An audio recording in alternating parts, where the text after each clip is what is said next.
کچھ چیزیں ایسی ہیں انسانی رویوں کے اندر جو بہت ساری بد اخلاقیوں کو آگے مزید پھیلاتی چلی جا رہی ہیں۔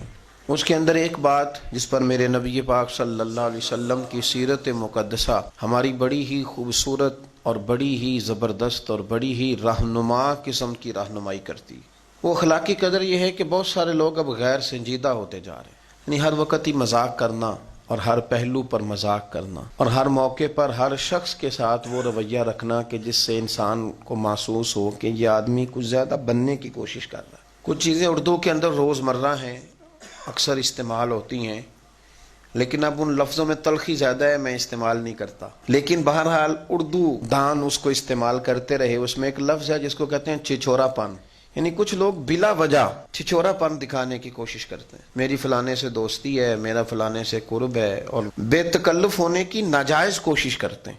آپ کا یہ رویہ ہونا چاہیے لیکن بعض مخصوص لوگوں کے ساتھ۔ اگر آپ ہر جگہ یہ کام کریں گے تو آپ کمزور پڑ جائیں گے، آپ کی شخصیت کے اندر وہ نقص واقع ہو جائے گا کہ لوگ سمجھیں گے کہ یہ کوئی سنجیدہ آدمی نہیں، وزادار بندہ نہیں۔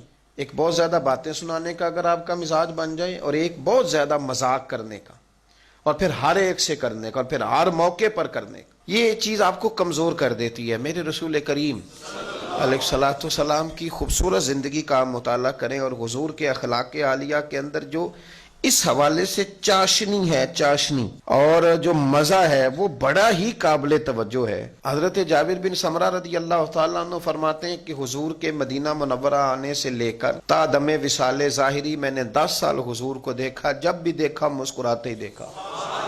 ایک پہلو یہ ہے، حضور سید عالم علیہ السلام کو جب بھی دیکھا مسکراتے دیکھا۔ اور دوسرا پہلو حضرت ابو ہریرہ رضی اللہ تعالیٰ عنہ فرماتے ہیں، صحیح حدیث میں موجود ہے، فرماتے ہیں حضور فجر کی نماز پڑھ کے اکثر بیٹھے رہتے تھے، سورج نکلنے تک تو بہت سارے لوگ جمع ہو جاتے، وہ جاہلیت کے قصے چھیڑتے، باتیں کرتے اور کہے لگا کر ہنستے، لیکن فرماتے ہیں ان کی باتوں پر حضور بھی مسکراتے، لیکن میں نے حضور کو مسکرانے سے آگے بڑھتے کبھی نہیں دیکھا۔ یعنی ہر وقت ہنستے تھے، پر جتنا ہنستے تھے ہنستے بھی سونا ہی تھے، اس ہنسنے میں بھی کوئی غیر سنجیدگی۔ یہ اعتدال ہے جو ہمیں سنت عطا کرتی ہے اور رسول پاک کا اخلاق ہمیں دیتا ہے۔ ہر وقت مسکراتے ہیں، لیکن اس مسکرانے کے اندر بھی ایک حسن پایا جاتا ہے۔ میں جو بات کہنے لگا ہوں غور طلب ہے کہ اس مسکرانے میں بھی ایک وقار ہے، اس مسکرانے میں بھی ایک ہیبت ہے، اس مسکرا دینے کے اندر بھی ایک حسن ہے۔ اس طرح کا بے تکا رویہ کہ جس سے انسان کے مذاق سے زیادہ اس کا شوخہ پن، مطلب آپ کسی کو فون کر کے کہہ رہے ہیں کیسی طبیعت، اور پھر آج کل معاملات کیسے ہیں، سب صحیح چل رہا ہے، تو آپ کو یہ کہنے کی ضرورت نہیں۔ آپ نے کسی کی طبیعت پوچھ لی، اس نے بتا دیا، بات ختم ہو گئی۔ اگر آپ 2 قدم آگے بڑھنے کی کوشش کریں گے تو بہت ساری نفیس طبیعتوں پر بوجھ محسوس ہوگا۔